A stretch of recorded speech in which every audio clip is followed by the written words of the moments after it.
बातमी नाशिकमधून आहे। नाशिकच्या खड्ड्यांच्या प्रश्नाला आता राजकीय वळण लागलंय, कारण खड्ड्यांचा वाद आता थेट पालकमंत्री पदावरतीच पोहोचलाय।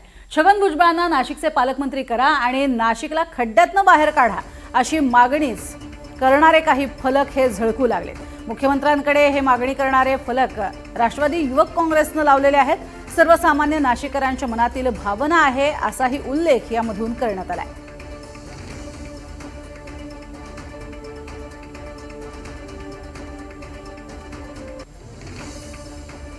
आणि या संदर्भात अधिक माहिती घेणार आहोत आमचे प्रतिनिधी प्रांजल कुलकर्णी सध्या आपल्या सोबत आहेत। प्रांजल, काय नेमकी ही मागणी लावून धरली जाते आणि ज्यातून पुन्हा एकदा महाजनांचा पत्ता कट होण्याची काही चिन्ह वाटतात का?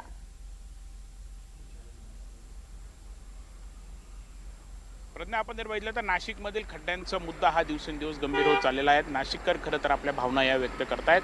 दुसरीकडे बघितलं तर या मुद्द्यावरून आता कुठेतरी राजकारण देखील तापण्याची चिन्ह आहेत। खास करून जर बघितलं तर नाशिकच्या पालकमंत्रीचा जो काही वाद आहे, म्हणजे आपण जर बघितलं तर जवळपास आता अनेक महिने हे उलटून गेलेले आहेत। नाशिक असेल यासोबतच रायगडला पालकमंत्री हे मिळालेले नाही आहेत आणि कुठेतरी आता नाशिकमध्ये जर बघितलं तर गेल्या 2 दिवसांपासून नाशिकला पालकमंत्री नसल्याने खरं तर ही परिस्थिती नाशिकची उद्भवली आहेत का? रस्त्यावरील खड्डे खरं तर वाढलेले आहेत, त्रास होतोय, त्यामुळे नाशिकला पालकमंत्री नसल्यामुळे हे खरं तर सर्व काही होत आहेत का, असे देखील प्रश्न हे विचारले जात आहेत। आणि आता आपण जर बघितलं तर थेट राष्ट्रवादी अजित पवार गटाकडूनच आता शहरातील अनेक मुख्य चौकांमध्ये होर्डिंग्स हे लावण्यात आले आहेत। आणि हे होर्डिंग जर आपण बघितलं तर दत्तक नाशिकचे पालक मुख्यमंत्री फडणवीस साहेब, भुजबळ साहेबांना पालकमंत्री करून नाशिकला खड्ड्यातून बाहेर काढा, सर्वसामान्य नाशिककरांच्या मनातील या भावना आहेत। आणि खाली जर बघितलं तर राष्ट्रवादी युवक काँग्रेसच्या वतीने हे होर्डिंग जे आहेत ते लावण्यात आलेले आहेत। त्यामुळे आता छगन भुजबळ यांना पालकमंत्री करण्याची मागणी जी आहे ती राष्ट्रवादी अजित पवार गटाकडून जोर ही धरू लागलेली आहेत। आणि एकंदरीतच आता पुन्हा एकदा यावरून पालकमंत्री पदाचा जो काही वाद आहे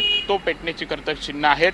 तसं जर बघितलं तर गेल्या काही महिन्यांपासून जर बघितलं तर नाशिक जिल्ह्यामध्ये राष्ट्रवादी अजित पवार गटाचे एकूण 7 आमदार आहेत आणि त्यामुळे पालकमंत्री पद जे आहे ते खरं तर आम्हालाच मिळावं अशी देखील मागणी ही जोर धरू लागली जात होती। आणि आता जर बघितलं तर या खड्ड्यांच्या मुद्द्यावरून आता पुन्हा एकदा पालकमंत्री पदाची चर्चा जी आहे ती सुरूही झालेली आहे। त्यामुळे एकंदरीतच आता नाशिकच्या पालकमंत्री पदाबाबत काही निर्णय जो आहे तो खरं तर आता होणार का हे देखील पाहणं तेवढंच महत्त्वाचं ठरेल। अगदी, आणि महाजनांबद्दलची असणारी नाराजी जी आहे ती सुद्धा एक प्रकारे व्यक्त केली जाते राजकीय गोटातनं सुद्धा। तुर्तास धन्यवाद या संपूर्ण माहितीसाठी प्रांजल।